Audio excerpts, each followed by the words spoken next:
मैं Ramkesh Chaudhary Saraswati group of colleges के इस डिजिटल प्लेटफॉर्म पर एक बार फिर से स्वागत है। जैसा कि आप लोग जानते हैं कि जो मैं थर्ड यूनिट डिस्कशन कर रहा था तो उसमें हम लोग न्यूक्लियस देख रहे थे। तो आज हम देखेंगे उसका स्ट्रक्चर किस प्रकार होता है न्यूक्लियस का, उसके बारे में हम लोग डिस्कशन करेंगे। जैसा कि हम लोग जानते हैं कि जो न्यूक्लियस का स्ट्रक्चर होता है उसको हम जो है एक बार डायग्राम के रूप में उसको एक बार दिखाते हैं, उसके बाद एक एक करके उसको डिफाइन किया जाएगा। ठीक है,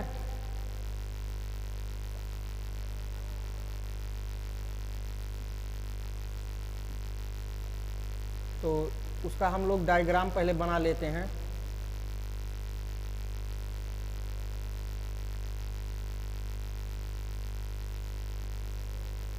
तो ये हम लोगों का जो है न्यूक्लियस का जो है स्ट्रक्चर बन रहा है।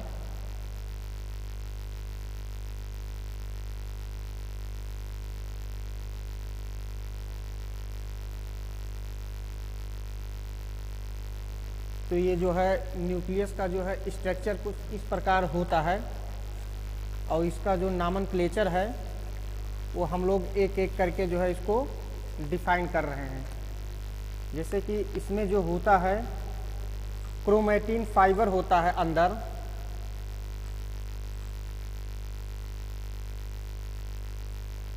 ये है क्रोमैटिन फाइबर। और जो जैसा कि हम लोग जानते थे कि जो न्यूक्लियस होता है वो सेंटर में होता है। ठीक है, तो ये रहा न्यूक्लियस का पोर्शन। और हम लोग कल देखे थे कि ये जो है ये आउटर मेम्ब्रेन है,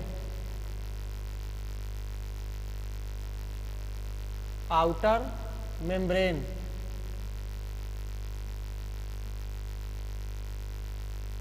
ठीक है, ये आउटर मेम्ब्रेन है ये वाला पोर्शन, और जस्ट इसका जो ये वाला पोर्शन है ये है इनर मेम्ब्रेन। ठीक है, ये है inner membrane, inner membrane.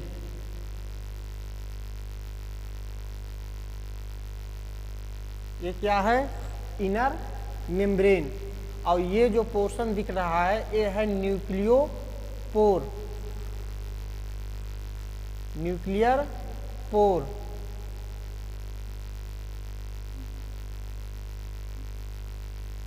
Nuclear pore. ठीक है, और उसके बाद में ये जो हमारा जो सेंटर वाला पोर्शन दिख रहा है इसको कहते हैं न्यूक्लियोलस।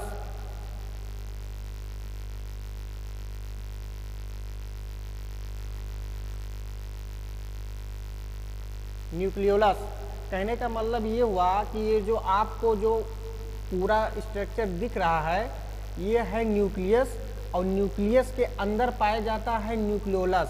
इसमें जो है कई प्रकार के होते हैं, मतलब इसका जो अगर हम नॉमेनक्लेचर देखें तो ये जो ऊपर वाला पोर्शन है इसको बोलते हैं आउटर मेम्ब्रेन। ठीक है, और इसको जो ये इनर वाला पोर्शन है उसको बोलते हैं इनर मेम्ब्रेन।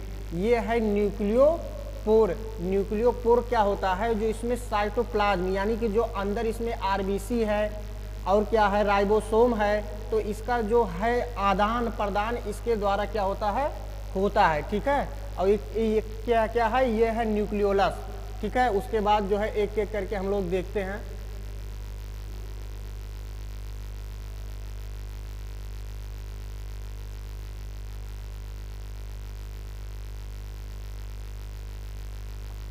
कहने का मतलब है a typical nuclear is 5 nanometre in diameter. ठीक है, इट इज डिफरेंशिएटेड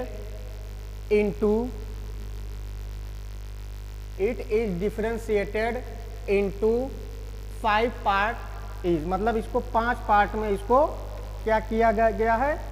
डिवाइड किया गया है।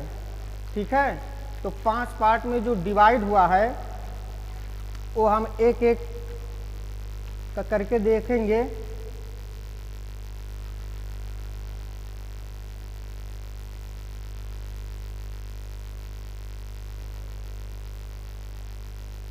एक है न्यूक्लियर मेम्ब्रेन, ठीक है। तो न्यूक्लियर मेम्ब्रेन है ये। न्यूक्लियर मेम्ब्रेन इस पूरे पोर्शन को जो है, जो आउट मतलब ये जो है आउटसाइड जो कवरिंग दिख रहा है, इसको बोलते हैं न्यूक्लियर मेम्ब्रेन, ठीक है। ये पूरे पोर्शन को, ये पोर्शन पूरा जो है पोर्शन जो दिख रहा है, इसको बोलते हैं न्यूक्लियर मेम्ब्रेन। उसके बाद देखिए और क्या है, न्यूक्लियर मेम्ब्रेन।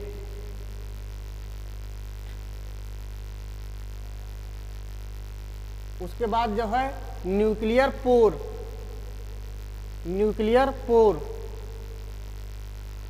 जो न्यूक्लियर पोर है वो हम लोगों का जो है यहाँ पर दिख रहा है, ये वाला पोर्शन है न्यूक्लियर पोर है। इससे क्या होता है कि जो मतलब इसमें जो आरबीसी सॉरी इसमें राइबोसोम है, एंडोप्लाज्मिक रेटिकुलम है, जो मतलब मटेरियल्स है, इसका आदान प्रदान इसके थ्रू ये होता है, ठीक है। उसके बाद यहाँ पर है न्यूक्लियोलस। उसके बाद है न्यूक्लियोप्लाज्म। न्यूक्लियोप्लाज्म है। उसके बाद क्रोमैटिन थ्रेड क्रोमोसोम। ये क्रोमैटिन थ्रेड क्रोमोसोम जो है ये हम लोगों का इस वाले पोर्शन में आएगा।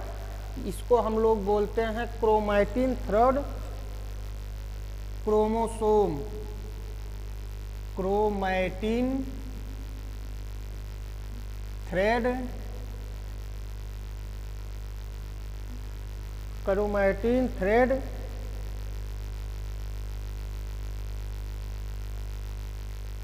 ये क्रोमैटिन थ्रेड है। इसमें जो है प्रेजेंट होता है क्या क्या, DNA, RNA, histone. DNA present होता है, आरएनए प्रेजेंट होता है, एंड क्या प्रेजेंट होता है, हिस्टोन। HISTONE histone. प्रोटीन क्या क्या प्रेजेंट होता है, डीएनए प्रेजेंट होता है, आरएनए प्रेजेंट होता है, एंड हिस्टोन इसमें प्रेजेंट होता है। तो हम लोग ने क्या देखा, हमने ये देखा कि जो है एक टिपिकल न्यूक्लियर इज 5 सॉरी ये 5 नहीं है, ये टिपिकल क्रोमोसोम इज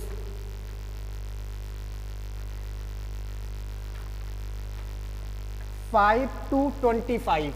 ये रहेगा यहाँ 5 to 25, ठीक है, 5 to 25।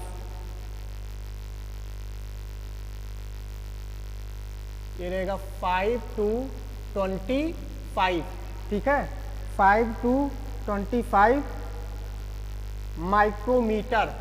Micrometer 5 to 25 micrometre in diameter. It is differentiated into 5 part. हमने क्या कहा कि it is differentiated into 5 part में हमने इसको डिवाइड किए हैं। जैसे न्यूक्लियर मेम्ब्रेन हो गया, न्यूक्लियर पोर हो गया, न्यूक्लियोप्लाज्म हो गया। उसके बाद जो है क्रोमैटिन थ्रेड क्रोमोसोम। ये जो क्रोमैटिन थ्रेड क्रोमोसोम है इसमें डीएनए, आरएनए, हिस्टोन प्रोटीन जो है प्रेजेंट होता है। ये ट्रांसफर किया जाता है जनरेशन टू नेक्स्ट जनरेशन में। उसके बाद जो है क्रोमैटिन थ्रेड क्रोमोसोम यही है, ये वाला पोर्शन। एक मिनट, क्रोमैटिन थ्रेड क्रोमोसोम जो है यही वाला पोर्शन जो हम लोग ये बता रहे हैं। उसके बाद ये है न्यूक्लियोलस। जो न्यूक्लियोलस है, न्यूक्लियस के अंदर क्या होता है, प्रेजेंट होता है। अब जो है इसके हम जो है नेक्स्ट देखेंगे। इसमें दिया है न्यूक्लियर मेम्ब्रेन, अर्थात न्यूक्लियर मेम्ब्रेन क्या होता है। तो इसमें देखेंगे it bounce nucleus on the outside of separate the nucleus, ठीक है। कहने का मतलब it bounce nucleus on the outside, मतलब जो आउटसाइड में प्रेजेंट होता है ये वाला पोर्शन, उसको हम लोग बोलते हैं न्यूक्लियस सॉरी ये इस वाले पोर्शन को हम लोग बोलते हैं न्यूक्लियस। उसके बाद क्या हुआ, from the cytoplasm it is made up of lipoprotein. इसमें जो साइटोप्लाज्म है, साइटोप्लाज्म जो होता है इस वाले पोर्शन को बोलते हैं साइटोप्लाज्म। ये वाला पोर्शन है, इसमें जो, एक मिनट, साइटोप्लाज्म जो है इसके अंदर प्रेजेंट होता है। यहाँ पर देखिए, यहाँ प्रेजेंट होगा साइटोप्लाज्म। साइटोप्लाज्म तो क्या कहा, मतलब क्या कह रहा है, साइटोप्लाज्म यहाँ प्रेजेंट होता है। From the cytoplasm it is made up of lipoprotein. जो साइटोप्लाज्म है वो लिपोप्रोटीन का बना होता है। उसके बाद लिखिए it is double layer membrane. ये कैसा मेम्ब्रेन होता है? Double layer membrane that is outer and inner membrane. तो पीछे हम लोग चलते हैं, it is double layer membrane. तो डबल लेयर मेम्ब्रेन हम लोग देख रहे हैं कि जो डबल लेयर मेम्ब्रेन है, ये देखिए, ये डबल लेयर मेम्ब्रेन होता है। यानी कि एक लेयर मेम्ब्रेन ये है, ये वाला पोर्शन, और एक लेयर मेम्ब्रेन ये है। It is double layer membrane. Double layer membrane, it is double layer membrane. ये कैसा मेम्ब्रेन है? डबल लेयर मेम्ब्रेन है। तो वही कह रहा है it is double layer membrane. It is double layer membrane and inner layer membrane. इसमें दो मेम्ब्रेन होता है, ये डबल है, अर्थात एक होता है क्या, एक होता है आउटर लेयर मेम्ब्रेन और एक इनर लेयर मेम्ब्रेन। बोथ, ये आउटर लेयर मेम्ब्रेन हो गया, एक इनर लेयर मेम्ब्रेन। बोथ ये अर्थात दोनों मेम्ब्रेन आर स्मूथ। कैसे होते हैं? स्मूथ होते हैं।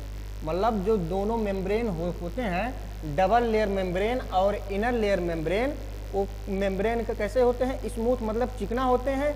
In between these membrane A empty, जो मतलब ये जो मेम्ब्रेन है ये कैसे होते हैं? इम्पिटी अर्थात खाली होते हैं। Space is to found is called perinucleus space. Perinucleus space मतलब जो खाली न्यूक्लियस होता है उसको हम लोग बोलते हैं पेरीन्यूक्लियस स्पेस। तो एक बार इस डायग्राम के पास फिर आते हैं, जो पेरीन्यूक्लियस स्पेस होता है वो हम लोग देखते हैं। ये यहाँ पर आए हम लोग, उसके बाद जो है ये जो स्ट्रक्चर है, ये जो मतलब सारे बीच में जो खोखला दिख रहा है, इसी को बोलते हैं perinucleus space. Perinucleus space, perinucleus space अर्थात ये जो खोखला वाला पोर्शन है ये वाला, इसी को बोलते हैं perinucleus space. Perinucleus space. The outer membrane is often, the outer membrane is often connected to endoplasmic reticulum अर्थात ER। तो कहने का मतलब ये हुआ कि जो आउटर मेम्ब्रेन है वो कनेक्ट करता है इंडोप्लाज्मिक रेटिकुलम को। तो एक बार इस डायग्राम पे हम लोग वापस आते हैं। ये जो है ये आपका न्यूक्लियस का स्ट्रक्चर दिख रहा है। तो ये जो न्यूक्लियस का स्ट्रक्चर है, यहाँ पर जो है ऐसे ऐसे क्या करता है, ये ऐसे ऐसे कनेक्ट होता है कौन से? इंडोप्लाज्मिक रेटिकुलम में, अर्थात ER से ये क्या करता है, ये कनेक्ट होता है। उसके बाद जो है नेक्स्ट देखेंगे, नेक्स्ट हम लोगों का है न्यूक्लियर पोर। न्यूक्लियर पोर का काम क्या है, तो एक एक करके हम लोग इसको डिफाइंड करते हैं। तो ये रहा nuclear membrane contain larger number of pore. कहने का मतलब ये हुआ कि न्यूक्लियर मेम्ब्रेन जो है कंटेन करता है लार्जर नंबर ऑफ पोर को। उसके बाद हम लोग क्या देख रहे हैं, सेकंड, इन सम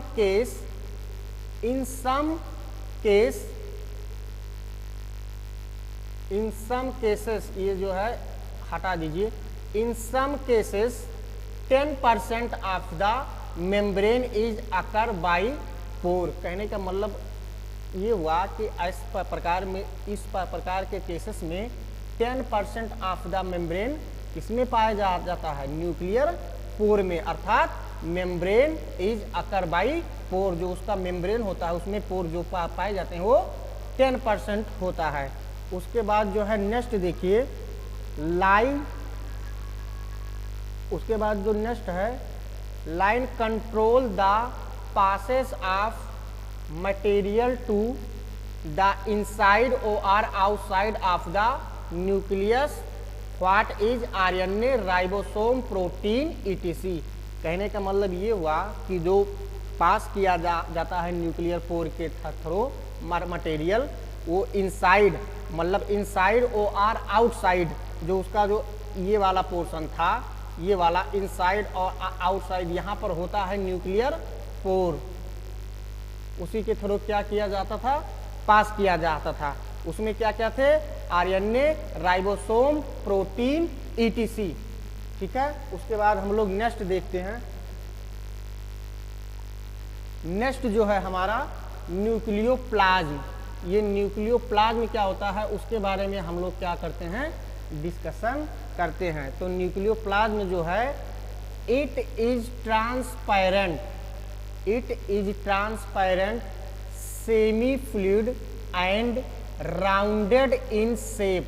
कहने का मतलब ये हुआ कि अगर हम न्यूक्लियोप्लाज्म की बात करें तो इट इज ट्रांसपेरेंट। ट्रांसपेरेंट मतलब होता है कि जो मान लीजिए ये है तो ऐसा जो आमने मतलब दोनों तरफ से वो दिखाई दे, इसी को बोलते हैं ट्रांसपेरेंट। ठीक है, तो क्या है, it is transparent semi fluid and rounded, और कैसा होता है, राउंडेड होता है इन शेप। ठीक है, which fills the nucleolus, which fills the nucleus is contain nucleolus। और इसमें जो भर मतलब इसमें जो फिल्स मतलब होता है the nucleus is contain nucleolus, अर्थात न्यूक्लियस के अंदर जो मतलब पाया जाता है उसको न्यूक्लियोलस बोलते हैं। उसके बाद जो है क्रोमैटिन थ्रेड एंजाइम, और उसमें जो है इस प्रकार के क्रोमैटिन थ्रेड एंजाइम प्रेजेंट होते हैं। तो आज के लिए बस इतना ही, अगले लेक्चर में हम लोग इसके आगे का पोर्शन डिस्क्राइब करेंगे। ठीक है, धन्यवाद।